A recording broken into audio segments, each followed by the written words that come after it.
नमस्कार, आप सभी का स्वागत है देश की बात में। कर्नाटक चुनाव का परिणाम और उसकी व्याख्या सब लोग अपने अपने ढंग से कर रहे हैं, मुंडे मुंडे मतर भिन्ना। लेकिन मुझे लगता है कि तमाम राजनीतिक विषय, पर्सनालिटी का प्रभाव, ये सब चीज़ें अपनी जगह, लेकिन कर्नाटक विधानसभा चुनाव को एक बड़े मुद्दे ने बहुत गहरे तक प्रभावित किया और वो बड़ा मुद्दा था सरकारी कर्मचारियों के लिए पुरानी पेंशन व्यवस्था को बहाल करने का, OPS versus NPS. Bharatiya Janata party को कर्नाटक में बड़ी पराजय के बाद अब ये समझ लेना चाहिए कि ये मुद्दा हवाई नहीं है, ये मुद्दा सिर्फ सोशल मीडिया का टाइम पास अभियान नहीं, ये मुद्दा बहुत गहरे तक लोगों के जहन में पेवस्त है। हिमाचल प्रदेश में जब कांग्रेस जीती तो जीतने वाले ने कहा वो हम पुरानी पेंशन बहाल करने के वादे के कारण जीते, और हारने वाले ने भी वहां माना, भाजपा ने भी, कि कांग्रेस इसलिए जीती कि उसने कहा कि हम जीतेंगे तो ओपीएस लागू करेंगे। और कर्नाटक में भी कांग्रेस ने यह वादा किया, अपने घोषणा पत्र में इस बात को रखा। प्रियंका गांधी ने इस बात को मंच से कहा कि हम अगर यहां जीतते हैं तो हम राजस्थान, छत्तीसगढ़ और हिमाचल की तरह यहां भी पुरानी पेंशन व्यवस्था लागू करेंगे। देश के कई राज्यों में अब ये व्यवस्था लागू हो चुकी है। पंजाब है, पश्चिम बंगाल में पहले से ही है, झारखंड है, छत्तीसगढ़ है, राजस्थान है, और अब कर्नाटक में भी लागू हो जाएगा। और इसके बाद मध्य प्रदेश चुनाव में जाएगा, राजस्थान और छत्तीसगढ़। राजस्थान और छत्तीसगढ़ में चूंकि कांग्रेस ने पुरानी पेंशन बहाल की है सरकारी कर्मचारियों के लिए, इसलिए कांग्रेस को लगता है कि हमको उसका लाभ मिलेगा। लेकिन भाजपा को इस झंझावात से मध्य प्रदेश में जूझना पड़ेगा। कांग्रेस ने मध्य प्रदेश के लिए भी वादा किया है कि अगर हम सरकार में आए तो हम पुरानी पेंशन लागू करेंगे। दरअसल पुरानी पेंशन का मसला केवल ऐसा नहीं कि जिसमें कुछ नामचीन अर्थशास्त्री जो केवल अंग्रेजी में बोलते और सुनते हैं वो कुछ लिख दें, पढ़ दें, ऐसा नहीं है। ये देश में लाखों करोड़ों परिवारों के जीवन से जुड़ा हुआ विषय है। ये देश के एक बड़े वर्ग के आत्मसम्मान से जुड़ा हुआ मसला भी है। ये दोहरी मानसिकता की जो अवधारणा है हिंदुस्तान में, उसके खिलाफ ये लड़ाई है। आप सांसद बन जाइए, विधायक बन जाइए, जिंदगी भर पेंशन पाइए, भत्ते पाइए, दवा फ्री है, सब कुछ फ्री रहेगा, रिटायरमेंट जिंदगी भर, आना फ्री, जाना फ्री, खाना फ्री टाइप का, और पुराना पेंशन भी भरपूर पाइए। क्यों भाई? लेकिन सरकारी स्कूल में आप चपरासी से रिटायर हुए, टीचर से रिटायर हुए, डाकखाने में डाकिये से रिटायर हुए, आपको पेंशन नहीं मिलेगी। आपको एनपीएस में जाना पड़ेगा, बाजार के हवाले रहना होगा। क्यों?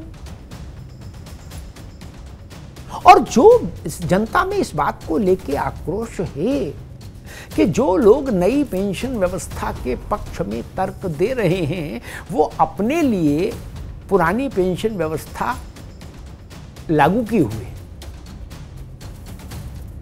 यानी ये बात कुछ ऐसी है कि आप खुद रसगुल्ला खाएं और दूसरे से कहें कि नहीं, अगर तुमको रक्त शुद्ध करना है तो नीम चबाओ, तो मसला थोड़ा गंभीर हो जाता है।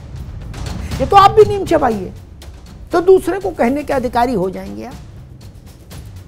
न्यायपालिका में पुरानी पेंशन रहेगी, राजनीति में, विधायिका में पुरानी पेंशन रहेगी, सेना में पेंशन है, अग्निवीरों वाला प्रसंग छोड़ दीजिए, मूल सेना में पेंशन है।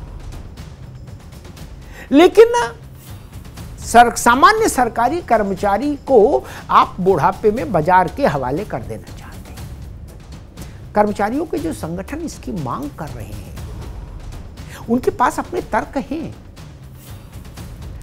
अर्धसैनिक बल,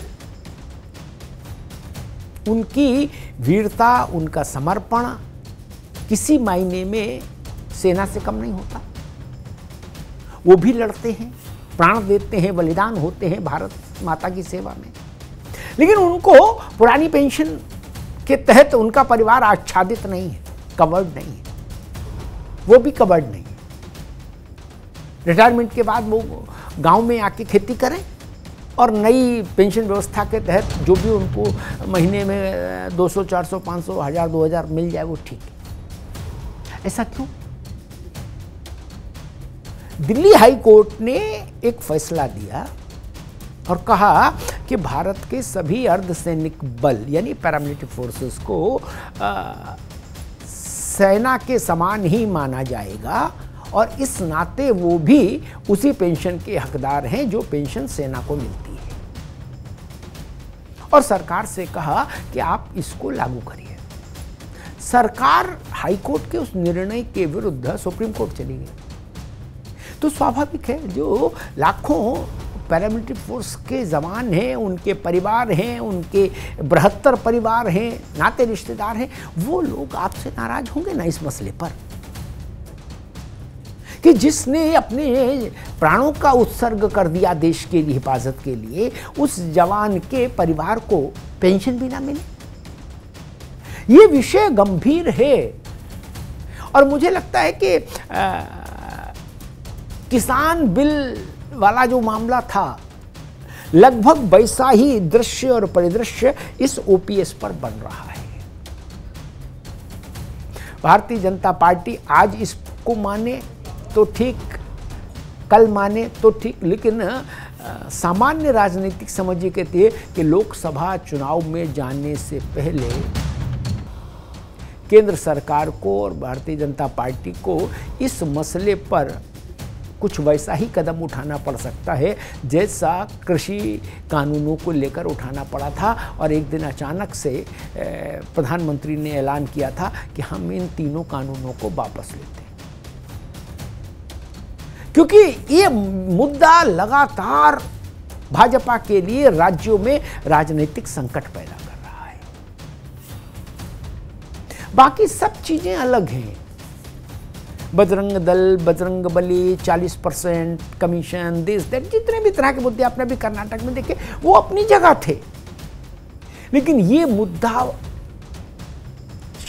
शायद मंच पर उतना शोर ना कर रहा हो, सड़क पर उतना शोर ना कर रहा हो, लेकिन हर दफ्तर में ये मुद्दा गूंज रहा था।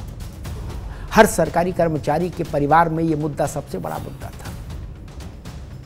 और शायद ये बात राजनीतिक दलों को अच्छी तरह से पता होगी कि सरकारी कर्मचारी सिर्फ एक वोट नहीं होता। जनता से जुड़ी सरकारी सेवाओं में जो भी लोग हैं, वो लोग जनता के मत को और मन को दोनों को प्रभावित करते हैं। ये भी वो बड़ी चीज़ है जिसको भाजपा को ध्यान में रखना होगा। मैंने कर्नाटक चुनाव के परिणाम आने से पहले कहा था कि कर्नाटक में जो भी परिणाम आएगा वो पुरानी पेंशन के लिए देश में चल रहे आंदोलन के भविष्य को भी प्रभावित करेगा। और आज कर्नाटक के परिणाम के बाद मैं पूरी जिम्मेदारी के साथ ये कह सकता हूँ कि अब पुरानी पेंशन बहाली का ये आंदोलन और तेज होगा और आक्रामक होगा और व्यापक होगा और प्रभावशाली होगा। और केंद्र सरकार की हाल में की गई वो पहल शायद इस आंदोलन को शिथिल नहीं कर पाएगी। जो इसकी घोषणा वित्त मंत्री ने अभी कुछ समय पहले लोकसभा के पटल पर की थी, वो ऐलान था कि केंद्र सरकार एनपीएस में सुधार के लिए एक उच्च स्तरीय कमेटी बनाएगी। वो कमेटी बन गई, लेकिन कर्मचारियों को एनपीएस में काट छांट करके कोई नई एनपीएस देने का प्रस्ताव स्वीकार नहीं।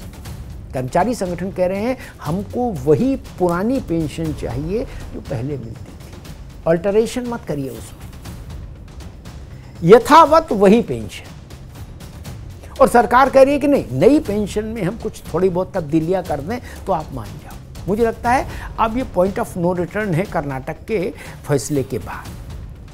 और जब लोक नहीं झुके तो तंत्र को झुक जाना चाहिए। कृषि कानून पर यही हुआ, लोक नहीं झुका, लोक मतलब किसान नहीं झुका तो तंत्र झुक गया। आदर्श स्थिति यही है। ओपीएस पर भी मैं कहूँगा अगर लोक नहीं झुकता तो तंत्र को झुक जाना चाहिए। प्रतिष्ठा की लड़ाई नहीं होती लोकतंत्र में, न नाक की लड़ाई होती है। ये लाखों करोड़ों लोगों के स्वाभिमान और बुढ़ापे में जीवन यापन से जुड़ा हुआ मसला है, जो राजनीतिक तौर पर, मुझे नहीं याद है अपने जीवन में कभी कि पेंशन का मसला कभी राजनीतिक तौर पर देश में इतना बड़ा रहा हो, जिसने राज्यों के चुनावों में पार्टियों के लिए जय और पराजय तय कर दी हो। ये अच्छी पहल भी है और ये भाजपा के लिए एक चेतावनी वाली घंटी भी है, मुझे लगता है ओपीएस। अब देखना ये होगा कि प्रधानमंत्री और उनकी सरकार और भारतीय जनता पार्टी इस आंदोलन को किस रूप में आगे संभालती है और कैसे एक ऐसा रास्ता निकालती है जिससे कर्मचारियों की नाराज़गी के साथ जो उसको अभी तक नुकसान हुआ है उसकी भरपाई हो सके। क्योंकि मध्य प्रदेश, राजस्थान और छत्तीसगढ़, इन तीनों राज्यों में चुनाव में बहुत समय नहीं है और इन तीनों राज्यों में चुनाव निपटेगा तब तक लोकसभा के लिए नगाड़ा बज जाएगा। इसलिए समय कम है और ओपीएस पर सरकार को जल्द से जल्द कोई फैसला लेना होगा अगर राजनीतिक तौर पर उसको इस लगातार हो रहे नुकसान से खुद को बचाना है। धन्यवाद।